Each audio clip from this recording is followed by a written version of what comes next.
నమస్కారం శ్రీవార్త న్యూస్కి స్వాగతం. కదిరి నియోజకవర్గ ప్రజల అవసరాలను సమస్యలను తెలుసుకొని పరిష్కారానికి మార్గమే ప్రజా దర్బార్ అని ఎమ్మెల్యే కందికుంట వెంకటప్రసాద్ తెలిపారు.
ఏ ఊరమ్మా?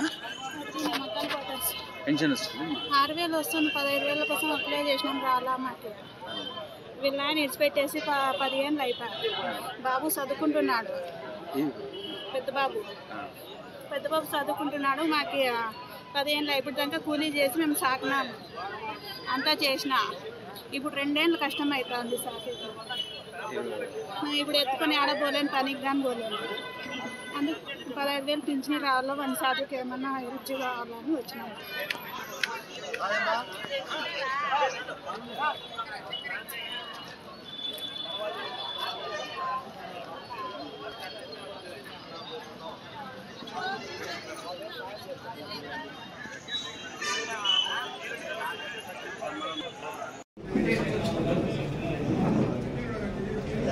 రాష్ట్రంలో కొలువుదీరినటువంటి కూటమి ప్రభుత్వం చంద్రబాబు నాయుడు గారి ఆధ్వర్యంలో ఒక మంచి ప్రభుత్వం అనే ఆలోచనతోనే ప్రజల్లోకి పోతున్నాం. అందులో భాగంగానే ముఖ్యమంత్రి గారి ఆదేశాల మేరకు ప్రతి శనివారం కూడా ప్రజా దర్బార్ నిర్వహించాలని చెప్పేసి అన్ని నియోజకవర్గాల్లో ఆదేశించడం జరిగింది ముఖ్యమంత్రి గారు.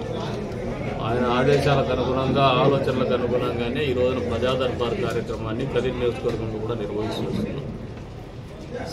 ప్రజా సమస్యల్ని ఎప్పటికప్పుడు పరిష్కారం చేయాలా, ప్రజలతో నిరంతరం నాయకులు మమేకం కావాలనే ఆలోచనతోనే, తద్వారా ప్రజల్లో ఒక నమ్మకం ఈ ప్రభుత్వం ఉంది, మాకు కష్టం వస్తే ప్రభుత్వం పలుకుతుంది అనే ఆలోచనతో, నమ్మకాన్ని ఇవ్వాలనే ఆలోచనతోనే, సమస్యలు పరిష్కారం చేయాలనే ఆలోచనతోనే నిర్వహిస్తాం. ఈ రోజున మీరు ఒకసారి ఆలోచన చేస్తే మొన్న దావోస్కి పోయేసి బ్రహ్మాండంగా పెట్టుబడులు తీసుకోవడం, అంతేకాకుండా గడిచిన 8 నెలల కాలంలో దాదాపు 6 లక్షల కోట్ల పైచిలకు ఇన్వెస్ట్మెంట్స్ పెట్టుబడులు రాష్ట్రానికి తీసుకురావడం జరుగుతుంది. పరిశ్రమలు కూడా ముందుకు వస్తాయి. అంతేకాకుండా కళ్ళుండి చూడలేనటువంటి జగన్మోహన్ రెడ్డి గారు చెవులుండి వినలేనటువంటి చెవిటివాడు అయిపోయినాడు. ఈ రోజున ప్రజలు చెప్తున్నా, లేదంటే కంపెనీలు చెప్తున్నా మేము వస్తున్నాము, మేము పెట్టుబడులు పెడుతున్నాము అని చెప్పేసి, అదే రకంగా విశాఖ స్టీల్ ప్లాంట్కి నిధులు కేంద్ర ప్రభుత్వం కేటాయిస్తున్నా కూడా కూటమి ప్రభుత్వంలో భాగస్వామి అయినటువంటి బీజేపీ పార్టీ, కేంద్రంలో ఉన్నటువంటి ఎన్డీఏ ప్రభుత్వం కూడా పూర్తి స్థాయిలో రాష్ట్ర ప్రభుత్వానికి మద్దతు తెలుపుతున్నటువంటి పరిస్థితుల్లో పోలవరానికి నిధులు ఇచ్చినారు, అమరావతికి నిధులు ఇచ్చినారు. అన్ని రకాలుగా ఆర్థికంగా ఇబ్బందుల్లో ఉన్నటువంటి రాష్ట్రంలో సంక్షేమం కావచ్చు, అభివృద్ధి కావచ్చు, కుంటుపడకూడదనే ఆలోచనతోనే ముందుకు పోతున్నటువంటి చంద్రబాబు నాయుడు గారికి పూర్తి స్థాయి మద్దతు తెలుపుతూ ఉన్నారు. మరి ఇన్ని రకాలుగా మీరు ఒకసారి గమనిస్తే సంక్షేమం కావచ్చు, 4,000 రూపాయల పెన్షన్లు కావచ్చు, 6,000 రూపాయల పెన్షన్లు కావచ్చు, 15,000 రూపాయల పెన్షన్లు కావచ్చు. ఈరోజు ప్రజల్లో ఒక నమ్మకం ఉంది. చెప్పితే ఖచ్చితంగా ఈ ప్రభుత్వం అమలు చేసిందని ఒక నమ్మకం మొదటి రోజునే కల్పించింది. అందులో భాగంగానే ప్రజల దగ్గర నుంచి కూడా వినతులు పెద్ద ఎత్తున వెల్లువెత్తా ఉన్నాయి. పెన్షన్లకు ప్రత్యేకంగా వస్తూ ఉన్నాయి. ఈ రోజున హౌసింగ్ కడుతూ ఉంటే హౌసింగ్ కోసం పెద్ద ఎత్తున వినతులు వస్తూ ఉన్నాయి. అంతేకాకుండా ఇంటి పట్టాల కోసం వస్తూ ఉన్నాయి.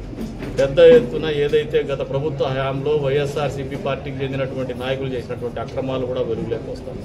ఒక అడ్వకేట్ రూపంలో వైఎస్ఆర్సీపీ పార్టీకి చెందినటువంటి ఒక నాయకుడు, నేను కూడా ఎమ్మెల్యే క్యాండిడేట్, నేను కూడా నాయకుడిని అని చెప్తున్నటువంటి వ్యక్తి, ఒక భార్యాభర్తల మధ్యన తగు ఉంటే ఆ భూమిని కాజేసినటువంటి వాస్తవాలు వెలుగులోకి వస్తాయి.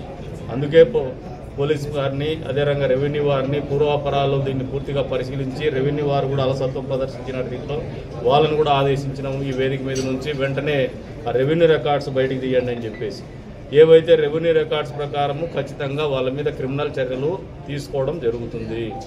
ఏదైతే గత ప్రభుత్వ హయాంలో అధికారాన్ని అడ్డం పెట్టుకొని భూములు కొల్లగొట్టారో, ప్రజల ఆస్తులు కొల్లగొట్టారో, బలహీనల ఆస్తులు కొల్లగొట్టారో, వీటన్నిటిని కూడా పరిరక్షించడం కూడా జరుగుతుంది. నియోజకవర్గంలో కూడా ప్రజలు ఆలోచన చేసుకోండి. ఇందాక మారుతి నగర్ వెనక వైపున ఇంటి పట్టాలు వచ్చినాయి, కాలువని ఇల్లు రోడ్లకు వస్తాయని చెప్పేసి, అసలు అప్రూవ్డ్ లేఅవుట్స్ లేకపోతే, సరైనటువంటి విధి విధానాలు లేకపోతే, పట్టణము పెరిగేటువంటి పరిస్థితులు ఉన్నటువంటి ప్రాంతంలో ఖచ్చితంగా మనము నష్టపోతామనేది మీరు అవగాహన పెంచుకోమని చెప్పేసి కూడా ప్రజలను కూడా తెలియజేస్తాం. అందుకనే మేము కట్టడి చేయాలని ఆలోచన చేస్తున్నాం. అప్రూవ్డ్ లేఅవుట్స్ మాత్రమే రిజిస్ట్రేషన్లు చేయాలని చెప్పేసి నిబంధనలు విధించారు. వీటన్నిటి వెనక మాకు ఏది కూడా ఎవరి మీద కక్షపూరితమైనటువంటి ఆలోచన లేదు. కేవలము ఈ ప్రాంత అభివృద్ధి, భవిష్యత్తులో ఈ పిల్లలు మంచి వాతావరణంలో పెరగల, మంచి పరిసరాల్లో పెరగాలనే ఆలోచనతోనే మేము కట్టడి చేస్తున్నాం. కానీ మాకు వ్యక్తిగతంగా కక్ష కానీ, లేదంటే లాభాపేక్ష కానీ రెండు కూడా లేవనేది వాస్తవం అని కూడా తెలియజెప్తున్నాం. గర్వంగా నిక్కచ్చి కూడా ప్రజల ముందుకు వచ్చి మరీ తెలియజెప్తాను. ఎవరైనా ఇంకా సంశయం ఉంటే కూడా ఎక్కడ ఏ వేదిక మీదైనా కూడా వాళ్ళతో నేను చర్చించడానికి సిద్ధంగా ఉంటామని చెప్పేసి కూడా ఈ సందర్భంగా తెలియజేస్తాం. నియోజకవర్గంలో కూడా గమనిస్తే రాయచూటి కదిరి రోడ్డు ఇది సంవత్సరాలుగా పెండింగ్ ఉన్నటువంటి రోడ్డును తీసుకొచ్చాం. ఇచ్చినటువంటి మాట మేరకు గత ప్రభుత్వ హయాంలో కూడా నెరవేర్చలేనటువంటి కళ అంద్రినివా మెయిన్ బ్రాంచ్ కెనాల్ ద్వారా కొండారెడ్డి కదిరి రోడ్డు ఇది సంవత్సరాలుగా పెండింగ్ ఉన్నటువంటి రోడ్డును తీసుకొచ్చాం. ఇచ్చినటువంటి మాట మేరకు గత ప్రభుత్వ హయాంలో కూడా నెరవేర్చలేనటువంటి కళ అంద్రినివా మెయిన్ బ్రాంచ్ కెనాల్ ద్వారా కొండారెడ్డి చెరువును కూడా నీళ్ళతో నింపినాం. అంతేకాకుండా మొన్నటికి మొన్న గాండ్లపెండకు కూడా నీళ్లు ఇస్తామన్నాం. ఏదైతే గత ప్రభుత్వ హయాంలో కేవలం ఒక కంటి తుడుపు చర్యగా గాండ్లపెంట మండలానికి 46 కోట్ల చిల్లర రూపాయలు అడ్మినిస్ట్రేటివ్ శాంక్షన్ ఇచ్చేసి ఎలక్షన్ల అవసరాలు గడుపుకుందామని వాళ్ళు ఆలోచన చేస్తే ఈ ప్రభుత్వం వచ్చిన తర్వాత గత ప్రభుత్వ హయాంలో మొదలుపెట్టినటువంటి పనులు కానీ నాట్ స్టార్టెడ్ వర్క్స్ కానీ 25% బిలో ఉన్నటువంటి వర్క్స్ కానీ పూర్తి స్థాయిలో రద్దు చేసినటువంటి పరిస్థితుల్లో కూడా నిన్నటి లేక మొన్న నీటిపారుదల శాఖ మంత్రి గారి సమావేశం పట్టుబట్టి మరి గాండ్లపేట మండలంలో ఏదైతే గతంలో అడ్మినిస్ట్రేటివ్ శాంక్షన్ వచ్చిందో ఆ పని ఎక్కడ కూడా ఆపొద్దు, ఆ పని ముందుకు తీసుకోవాలని చెప్పేసి మంత్రి గారితో ఎండార్స్మెంట్ చేసి ముందుకు తీసుకోవడం జరిగింది. అంతేకాకుండా కదిరి నియోజకవర్గంలో మార్చిలో నరసింహస్వామి తిరణాలు మొదలవుతాయి. వినాయక చవితి వస్తుంది. వచ్చినప్పుడల్లా ఊరంతా కరెంటు తీసేటువంటి కార్యక్రమం. దీన్ని కూడా మేము వస్తూనే అడ్రస్ చేస్తామని చెప్పాం. నిన్నటికి నిన్న ప్రభుత్వము తిరువీధుల్లో ఉన్నటువంటి కరెంటు తీగల్ని కావచ్చు, విద్యుత్ లైన్లని పూర్తి స్థాయిలో భూగర్భ విద్యుత్ లైన్లుగా మార్చడానికి ఒక నిర్ణయం తీసుకుందని చెప్పేసి కూడా తెలియజెప్తున్నాం. తొందరలోనే కార్యరూపం కూడా తాలుస్తుంది. వచ్చే వినాయక చవితికి ఎక్కడ కూడా కరెంటు అంతరాయం ఉండదు. దాదాపు ఈ బ్రహ్మోత్సవాలకే మేము ఆలోచన చేసుకుంటున్నాము. సమయాభావం ఉంది. At any given point of time ఒకవేళ బ్రహ్మోత్సవాలకు పూర్తి కాకపోయినా కూడా వచ్చే వినాయక చవితికి అయితే పూర్తి స్థాయిలో ఆ సమస్యను కూడా తొలగిస్తామని చెప్పేసి కూడా ఈ సందర్భంగా తెలియజేస్తాం. అంతేకాకుండా గ్రామాల్లో పెద్ద ఎత్తున రోడ్లకు డబ్బులు ఇచ్చింది. ఉపాధి హామీ పథకం కింద దాదాపు 21 కోట్ల రూపాయలు ఈ నియోజకవర్గంలో ఖర్చు పెట్టాం. ఈ రోజున గోకులం పేరు మీద గ్రామాల్లో నివసిస్తున్నటువంటి మహిళలకు కానీ రైతాంగానికి కానీ వెన్నుదన్నుగా ఉండి పర్సనల్గా అసెట్స్ క్రియేట్ చేయడం, వాళ్ళ వ్యక్తిగతంగా కూడా వాళ్ళకు ఆస్తులు సమకూర్చడంలో గోకులాలు 300 మొదటి విడతలో తెస్తే రెండో విడతలో మొన్న మళ్ళీ వచ్చినటువంటి డిమాండ్ మేరకు 300 చిల్లర గోకులాలు కూడా మినీ గోకులాలు కూడా మళ్ళీ మంజూరు చేయించుకోవడం జరిగిందని చెప్పేసి కూడా ప్రజలకు తెలియజేయడం. గతంలో ఎప్పుడు పాలకులు ఈ రకంగా పనిచేయలేదు. గతంలో పాలకులు ఎప్పుడు ఆలోచన చేయలేదు. ప్రభుత్వాలు ఆలోచన చేయలేదు. ముఖ్యమంత్రి చంద్రబాబు నాయుడు గారు క్రమశిక్షణ కలిగినటువంటి నాయకుడు, నిబద్ధత కలిగినటువంటి నాయకుడు, ప్రజా సంక్షేమం కావచ్చు, రాష్ట్ర అభివృద్ధి కావచ్చు కాంక్షించేటువంటి ముఖ్యమంత్రిగా ఉన్నందుకే ఈ రోజున ఎమ్మెల్యేలైనటువంటి మమ్మల్ని కూడా ప్రజల మధ్యకు పంపుతా ఉన్నారు. ప్రజల కష్ట నష్టాలను తెలుసుకోమంటున్నారు. నియోజకవర్గ అభివృద్ధికి కూడా తోడ్పట్టు అందిస్తూ వస్తూ ఉన్నారు. ఈ రకంగా ముందుకు పోతున్నాం. భవిష్యత్తులో కూడా ఈ నియోజకవర్గాన్ని గతంలో ఎప్పుడూ లేనటువంటి అభివృద్ధిని చేసి చూపిస్తాం. సంక్షేమం కూడా కొత్త పుంతలు తొక్కిస్తామని చెప్పేసి కూడా తెలియజెప్తూ ప్రజా సమస్యలు అనేది నిరంతరంగా వస్తూ ఉంటాయి. ఈ ప్రజా దర్బార్ అనేది ముఖ్యమంత్రి గారి ఆదేశాల మేరకు చేస్తున్నటువంటిదే. అదే రకంగా ప్రజల ఆకాంక్ష మేరకు చేస్తున్నటువంటిదే.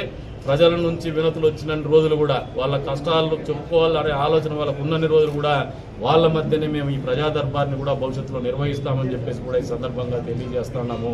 అందుకే చెప్తున్నాను, జగన్మోహన్ రెడ్డి గారికి పదే రాజకీయాల్లో నిబద్ధత కోసం మాట్లాడుతున్నారు, ఇంటెగ్రిటీ కోసం మాట్లాడుతున్నారు. సొంత చెల్లెలు మాట్లాడుతుంది, నీ ఇంటెగ్రిటీ ఏందని ప్రశ్నిస్తాను. జగన్మోహన్ రెడ్డి మొదట వాళ్ళ చెల్లెల్ని ఈయన ఇంటెగ్రిటీ ఏదో చెప్పుకోగలిగితే మళ్ళీ ప్రజలకు కానీ మమ్మల్ని కానీ ప్రశ్నించవచ్చు. లేదంటే ఆయన ఇడిచిపెట్టిపోయినటువంటి విజయసాయి రెడ్డిని కానీ మిగతా నాయకుల గురించి కూడా తెలియజెప్పుకోవచ్చు. అంతేగాని ఈ రోజున మతి భ్రమించి మాట్లాడుతున్నాడు జగన్మోహన్ రెడ్డి. ఇంకా పెద్దిరెడ్డి రామచంద్రరెడ్డి గారు మాట్లాడతారు, మా ప్రభుత్వం వస్తుంది, మళ్ళీ కార్యకర్తల్ని, తెలుగుదేశం పార్టీ కార్యకర్తల్ని అంతు చూస్తామని చెప్పేసి.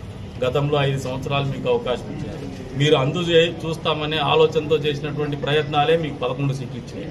మీరు ఇప్పటికి కూడా మారలా.